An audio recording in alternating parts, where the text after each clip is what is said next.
I will be reading from the book of the Revelation of Jesus Christ, chapter 8.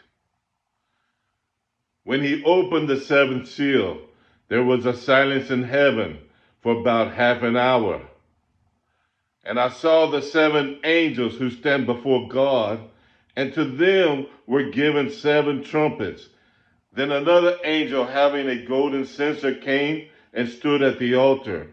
He was given much incense, that he should offer it with the prayers of all the saints upon the golden altar which was before the throne. And the smoke of the incense with the prayers of the saints ascended before God from the angel's hand. Then the angel took the censer, filled it with fire from the altar, and threw it to the earth.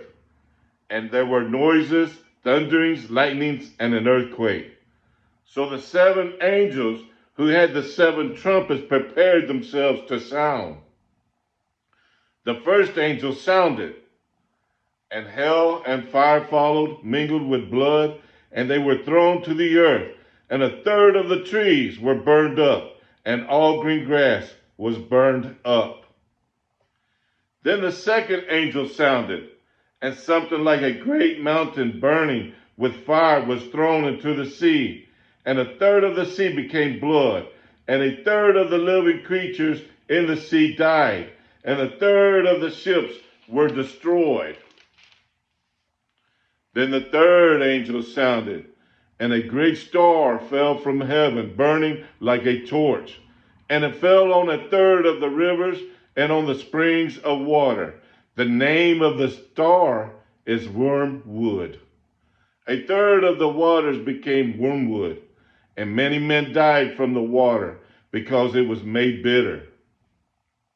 Then the fourth angel sounded, and a third of the sun was struck, a third of the moon, and a third of the stars, so that a third of them were darkened. A third of the day did not shine, and likewise the night. And I looked, and I heard an angel flying through the midst of heaven, saying with a loud voice, "Woe, woe, woe to the inhabitants of the earth, because of the remaining blast of the trumpet of the three angels who are about to sound." Amen.